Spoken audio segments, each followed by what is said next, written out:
오늘 강의를 하게 된 재활의학과 이은선입니다. 오늘의 주제는 거의 모든 암 환자분들이 이제 심하게 혹은 가볍게 한 번 이상은 겪는 증상인 림프 부종입니다. 강의를 시작하겠습니다. 림프 부종이란 이게 교과서적인 정의인데요. 림프관이 손상돼서 간질내, 조직내라는 소리거든요. 단백질 성분, 그냥 물이 아니라 단백질 성분이 있는 물이 조직 성분이 함유된 수분이 축적됨으로써 팔이나 다리에 부종과 만성 염증이 생기는 질환. 그러니까 단순히 붓는 게 아니죠. 붓는 게 지속되면 만성 염증이 생기는 게 림프 부종입니다. 우리 몸의 림프관들은 어떻게 생겼을까요? 마치 혈관같이 연결이 돼 있죠. 슬라이드에 보이는 것처럼 림프관들이 말초에서부터 중심부, 결국은 이렇게 해서 심장 쪽으로 물들을 펌프질을 하게 되는 거거든요. 체액을 실어 나르고 중간중간에 여기 림프절들이 있어요. 림프절들은 필터의 역할을 하게 됩니다. 우리 몸에서 감염과 같은 이상이 있으면 이상 물질이 림프관을 타고 림프관을 타고 올라오다가 림프절에서 걸러지게 되고 여기서 면역 반응이 일어나게 됩니다. 예를 들어서 발가락에 염증이 생기면 염증 성분이 쭉 림프관을 따라서 오다가 이렇게 이런 데서 한 번씩 걸러지게 되는 거죠. 그래서 몸에 염증이 있거나 어디 감염이 있으면 림프절이 이렇게 붓는 거를 가끔 느끼시게 될 겁니다. 암세포도 마찬가지로 림프절로 흘러 들어가기 때문에 수술을 할 때 림프절에 전이가 있는지 없는지를 항상 잘 살피게 되는 거죠. 림프 부종의 증상은 여러 가지 이렇게 써 있는데요. 우선 제일 진단명 자체대로 부종, 제일 큰 증상은 붓는 것입니다. 보면 양쪽의 차이가, 팔다리는 양쪽을 비교를 할 수가 있으니까 양쪽의 차이가 이렇게 크게 나죠. 누구라도 알 수 있는 거고요. 특히 다리 같은 경우에는 여기 이 왼쪽 보시는 거예요. 오른쪽 슬라이드와 같이 그 종아리 앞쪽 정강이뼈 부위, 그러니까 살이 별로 없는 부위를 눌렀는데 얘가 손자국이 계속 남아있고 바로 회복이 되지 않으면 부종이 있구나 하고 알게 되는 겁니다. 그 외 증상은 당연히 물이 차 있기 때문에 아프고 불편하고요. 물이 조직에 차 있으니까 무겁고 팽팽한 느낌도 있을 수 있고요. 관절 주위가 부어 있어서 관절 각도가 제한이 되고, 특히 손가락 같은 경우는 아침에 자고 일어나서 손가락이 안 구부러져요, 뻣뻣해요 라고 얘기를 하시면 대부분 손가락에 부종이 있는 겁니다. 그리고 조직에 물이 차 있기 때문에 반복적인 감염이 되기도 쉽고, 그 다음에 이제 그 림프 부종이 거의 말기 끝으로 가게 되면 피부의 경화, 섬유화라고 하는데요. 피부 조직 자체가 손상이 되고 회복되지 못해서 변화가 됩니다. 여기 보면 이렇게 보시면 뭔지 모르게 갔는데 가죽 같고 뻣뻣하고 이렇게 변화가 오게 되죠. 이 정도로 피부가 변하면 이거는 불가역적인 변화라서 부종이 추후에 빠지더라도 피부는 이렇게 변화된 채로 남게 됩니다. 다음은 림프 부종의 원인입니다. 여러 가지 원인이 있는데요. 우리가 가장 관심 있는 항목들이 이렇게 노란색으로 표시가 되어 있습니다. 유방암 수술은 상지 부종을 흔히 일으키고요. 골반 수술, 특히 부인과 수술은 하지 부종을 일으킵니다. 그리고 방사선 치료 자체도 림프관에 손상을 줄 수 있기 때문에 부종을 일으키고요. 그에 다양한 외상이라든지 감염, 비만, 활동 부족, 그 다음에 종양 자체도 부종을 일으킬 수 있습니다. 진단은 제일 중요한 거는 임상 증상이고요. 양쪽을 비교해서 팔다리 양쪽을 비교해 봤더니 1cm 이상 차이가 나면 부종이 있는 거다. 꼭 1cm가 아니더라도 아까 보셨듯이 그 정도 차이가 나면 안 재보더라도 알게 되겠죠. 그 외에는 해그약 검사의 림프 신티그래피, 그 해그약 검사하는 것, 해그약실에서 하는 검사로 아까 보셨던 림프 관들을 보는 검사입니다. 그 이외에 초음파, CT, MRI, 림프관 촬영술 같은 걸 하게 되는데 대부분은 임상 증상으로 진단을 합니다. 가장 중요한 게 이제 치료죠. 치료는 우선은 뭐 여기 써 있는 것처럼 압박 스타킹이나 압박 붕대, 공기 압박기처럼 직접 조직에 압력을 줘서 붓기를 빼는 방법, 림프 마사지 같은 운동 치료 방법, 그 다음에 일상생활에서 심장보다 높은 위치로 팔 다리를 올려놓아서 붓기를 빼는 방법, 그런 방법, 가벼운 운동 등이 있습니다. 다음 슬라이드부터 하나씩 살펴보도록 하겠습니다. 먼저 압박 스타킹입니다. 수술을 하시고 흔히 하시죠. 부종 부위에 따라서 짧은 것을 할 수도 있고 긴 것을 착용을 하기도 합니다. 대부분 대학병원에서 수술 후에는 계속 누워 계시기 때문에 착용을 권유를 하게 되죠. 효과는 좋은데 착용하기 번거롭고 또 여름 같은 때는 땀이 차고 더워서 착용을 꾸준하게 하기는 어렵지만 장기간 앉아 있거나 서 있을 때는 착용을 하시는 게 좋습니다. 하지 스타킹보다는 착용 빈도가 적지만 손가락이나 상지 부종을 이렇게 예방하는 이런 것도 상지 스타킹도 있고요. 압박 붕대는 이거는 환자분들이 집에서 하기는 힘들고요. 병원에 이제 입원이나 외래에서 의료진에 의해서 행해지게 되는데 부종이 너무 심하거나 피부에 상처가 있거나 그래서 다른 스타킹을 하거나 하는 방법이 조금 힘들 때 손 끝에서부터 압력을 줘서 감아 올라가게 됩니다. 그 다음은 이거는 흔히 보셨죠? 공기 압박기입니다. 자동으로 압력이 들어갔다 나갔다 하면서 부종을 제거를 하게 되는데 피부에 상처가 있거나 골절이 있거나 이런 경우에는 사용을 할 수가 없고요. 그리고 이제 이 가정용으로도 나오게 되는데요. 시원한 느낌이 좋으셔서 압력을 너무 세게 올리면 오히려 동맥이 눌리기 때문에 허혈성 조직 손상을 일으킬 수 있기 때문에 그 압력을 항상 혈관의 혈압보다는 낮은 압력으로 유지를 해야 됩니다. 가장 간단한 방법이죠. 심장 높이보다 팔다리를 높은 위치로 올려놓는 것. 이거는 이제 상지 그림인데요. 경미한 부종은 이런 기본적인 것만 잘 지켜도 대부분 호전이 됩니다. 앉아 있을 때도 이렇게 쿠션을 놔서 약간 심장 높이보다 약간만 높으면 되거든요. 누워 있을 때도. 그 다음에 반대쪽으로 이제 이쪽 손이 지금 부종이 있는 손인데요. 반대쪽으로 누웠을 때도 이렇게 쿠션을 대서 그 높이를 약간만 높여주면 됩니다. 하지 같은 경우는 쿠션을 해도 좋고요. 이게 쿠션이 불편하다 하면 요새는 이렇게 제품으로 나와 있는 메모리 폼 같은 제품으로 나와 있는 것들도 있습니다. 아마 여기 각도를 이렇게 잘라서 조절을 할 수 있는 것 같더라고요. 하지 부종이 있는 경우 환자분들이 간과하기 쉬우신 게 누워 계실 때는 잘 올리고 계세요. 그런데 앉아 계실 때는 TV를 본다던가 책을 본다던가 사람을 만난다던가 할 때 다리를 올려놓지 않은 채로 장시간 있으면 이것도 굉장히 많이 붓거든요.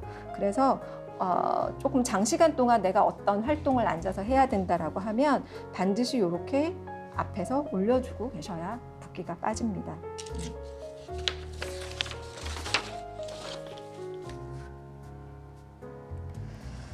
여기서부터는 수술 후에 부종 예방이나 부종 악화 방지를 위해서 병실이나 집에서 간단하게 시행할 수 있는 상하지 운동법입니다. 상지 운동 중에서 가장 간단한 방법인데요. 주먹을 간단히 쥐었다 폈다 하는 건데요. 일종의 펌핑 작용을 시키는 거거든요. 근데 이것도 팔을 내려놓고 이렇게 하시면 소용이 없고 심장보다 높은 위치에서 해주시는데 설렁설렁 하시면 소용이 없고요. 꽉 쥐었다가 폈다가를 수시로 해주시면 됩니다. 요게 맨손으로 힘들면 보통 대학병원에서 말랑말랑한 공 같은 거 쥐고 많이 하시는 거 보셨을 거예요. 그냥 딱딱한 거 말고 말랑말랑한 거 쥐고 그렇게 해주셔도 병실에서 충분히 하실 수 있는 거라서 요 정도만 해주셔도 완전히 상지 부종을 빼지는 못하지만 그래도 많이 예방이 됩니다. 상지부종 지금 설명을 드리는 거는 특히 유방암 수술을 하셨거나 하셨을 때 상지를 많이 들지 못할 때, 상지를 많이 들어 올리지 못할 때 하는 운동이니까 초기에, 수술하고 초기에를 설명을 드리는 거거든요. 팔이 부어도 주위의 조직들을 부위의 조직들이 팔만 문제가 있는 게 아니기 때문에 목도 움직여줘야 되고 어깨도 조직을 조금 조직의 순환을 활성화시켜줘야 붓기가 빠지게 됩니다. 목 운동은 여기 써 있는 것처럼 우선은 목을 길게 내리고 턱을 내린다라는 거는 목을 앞으로 빼거나 위로 보지 말고 정면을 보라는 거예요. 턱을 바로 하고 천천히 고개를 들려서 자기의 어깨를 본다. 이렇게 한 번이 한 세트입니다. 자기가 할 수 있는 만큼만 돌아가시면 됩니다. 그리고 그 다음은 옆으로. 이게 한 세트거든요. 그래서 5에서 10회를 반복하시면 되고 생각보다 운동이 이것도 설렁설렁 말고 힘줘서 할 수 있는 데까지만 대신에 고개가 좌우로 비틀어지면 효과가 덜하니까 반드시 정면을 보시고 하시면 됩니다. 모든 운동은 한 5에서 10회 정도를 한 세트로 생각을 하시면 됩니다. 이것도 어깨 운동입니다. 수술 후에 팔을 들어올리는 자세를 못할 때 어깨 주위에 그 조직들을 풀어주는 방법인데요. 여기서 제일 중요한 거는 1번은 편한 자세로 앉는다. 2번 그리고 여기 3번에 보면 견갑골이 등에서 서로 가까워지도록 자세를 유지한다. 말이 되게 어렵잖아요. 이거는 뭐냐면 앞으로 이렇게 꼬부리지 말고 등을 펴라는 얘기거든요. 등을 펴고 똑바른 자세에서 앞을 쳐다보고 어깨를 들어 올리시는 데까지 귀까지 들어 올리고 내리시고. 예, 하다 보면 자꾸 이렇게 되거든요. 이렇게 되면 효과가 없으니까 어깨를 펴시고 이것만 주의를 하시면 됩니다. 이것도 역시 5에서 10회 정도 반복을 하시면 되고요. 이것도 간단합니다. 이 운동에서 제일 중요한 거는 팔꿈치를 이렇게 돌리시면 안 돼요. 그래서 팔을 딱 붙이시고 뭐 이렇게 하셔도 되고 이렇게 하셔도 되고요. 어깨를 뒤쪽으로 또 앞쪽으로 이렇게 돌려주시면 됩니다. 이렇게 돌리시면 효과가 없고요. 반드시 붙여주시고 어깨만 돌리셔야 돼요. 지금까지 소개해드린 방법은 수술 잠깐만요. 요거 마저 하고요. 요것도 양팔과 팔꿈치를 몸에 붙이고 팔꿈치를 90도로 하고 요건 역시 팔꿈치가 돌아가지 않게 하실 수 있는 만큼만 붙이시고요. 여기다가 붙이세요. 옆구리에다가 하고 이렇게 하시면 생각보다 운동이 꽤 돼요. 하실 수 있는 만치만 하시면 됩니다. 뛰지 마시고요. 여기다 붙이세요. 옆구리에다가 90도로 하시고 이렇게. 지금까지 하신 거는 모두 수술 후에 이제 수술 직후에 팔을 절대 들어올리지 마세요 했을 때 병실에서 하실 수 있는 운동들이고요. 이제 한 90도는 뭐 움직여도 된다 그러면 근데 뭐 많이는 움직이지 마라 했을 때는 어깨 운동을 하실 수 있는데 이렇게 뒤에다가 하시고 이것도 역시 그 목을 굽히거나 제끼지 마시고 앞을 쳐다보시고요. 팔꿈치를 가능한 한 범위까지 펼친다는 건 이렇게 뒤로 하시면 여기가 펴지는 느낌이 나시거든요. 하고 거기서 스톱을 하고 심호흡을 하시고요. 3 내지 5회 하시고 풀어주시면 됩니다. 5에서 10회를 하시면 되고요.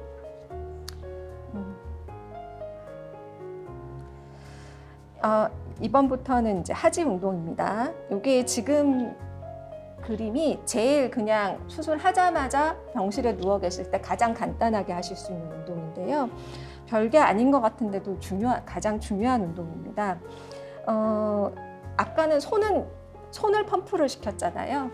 이거는 장단지 근육을 펌프를 시키는 거예요. 누운 자세에서 이 발에다가 힘을 딱 줘서 쭉 핀 다음에 발끝을 위로 당겼다가 밑으로 눌렀다가 근육에 힘이 가야 돼요. 이것도 설렁설렁 하시면 안 돼요. 그래서 누우셔서 한 20회 정도 하시면 요거는 장단지 여기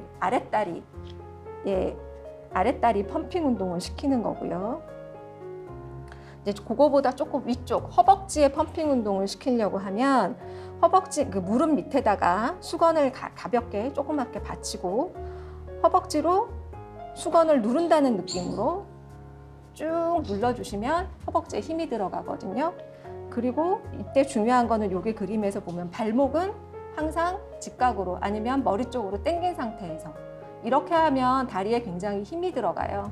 요거를 해주시면 요 앞에 것과 요격까지를 하면 다리 전체가 운동이 되는 거죠. 그 다음에 요거는 복식호흡 하는 거 뭐 여자분들 특히 무슨 요가 같은 걸 하시거나 그럼 해보셨을 거예요. 하지가 부종이 생겼을 때는 하지만 운동을 해서 되는 게 아니라 결국은 얘가 몸통으로 올라가서 순환이 돼야 되기 때문에 여기 몸통에 있는 림프관들도 순환 운동을 시켜야 되거든요. 한 손은 배 위에, 한 손은 그 가슴 위에. 이거는 이제 가슴 움직이지 말라고 느끼는 거고요. 가슴은 움직이지 않고 복식으로 들이마시고 내쉬고를 1대2로 코로 들이마시고 내쉴 때는 입으로 천천히 내쉬시면 됩니다. 흔히 하시던 복식 호흡이고요. 그 다음에 이거는 이제 이번 슬라이드부터 뒤에 것들은 림프 이제 주변 조직들을 스트레칭을 해서 수술 후에 짧아진 근육, 비대칭이 된 비대칭, 그 다음에 섬유화된 조직들을 조금 풀어줘서 스트레칭을 해서 림프의 흐름이 방해받지 않도록 하는 운동인데요. 수술 직후에는 뭐 특히 복부 수술하시거나 하시면 수술 직후에는 하기가 힘들고요. 통증 같은 것들이 있기 때문에 수술 부위가 회복이 된 후에 나중에 장기적으로 꾸준히 시행하면 좋은 운동입니다. 이거 남자분들은 모르겠는데 여자분들은 요가에서 흔히 하는 자세예요. 이게 제가 여기서 보여드릴 수가 없어서 누워서 다리를 꼬아서 허벅지 뒤쪽을 눌러주게 되면 이 엉덩이 쪽이 스트레칭이 되거든요. 그거를 좌우로 15초간 유지를 해서 번갈아 가면서 해주시면 되고요. 이쪽 부위들을 엉덩이 부위를 스트레칭을 하게 되는 거고요. 이것도 마찬가지로 누워서 무릎을 굽힌 후에 반대쪽으로 이렇게 누르시면 이 부위가 스트레칭이 되겠죠. 양쪽을 번갈아 가면서 해주시면 됩니다. 그리고 이거는 많이 하시는 거죠. 브릿지 운동이라고. 요거 정도는 아마 병실에서도 하실 수 있을 것 같은데요. 양쪽 무릎을 세우고 두 손을 엉덩이 옆에 놓고 골반을 들어 올리고 이때 여기 배하고 허리, 엉덩이에다 힘을 딱 주신 다음에 15초 유지한 다음에 내리고 요거를 3 내지 5회, 여기는 뭐 10회 반복하라고 되어 있네요. 이렇게 하면은 한 세트가 됩니다. 네, 마지막 슬라이드네요. 간단한 방법이지만 하시는 거하고 안 하시는 거하고는 큰 차이가 있을 겁니다. 네, 특히 손 운동 같은 경우는 간단하게 하실 수 있기 때문에 이거 프린트 만들어 놓지 않았나요? 저번에? 그때 그림 해갖고 이거 프린트물 만들어 놨던 것 같은데. 예, 3월 달에 제가 4월 달인가 강의를 했었거든요. 있었던 것 같아요. 혹시 궁금하시면 프린트물을. 강의 이것으로 마치겠습니다. 뭐 궁금하신 거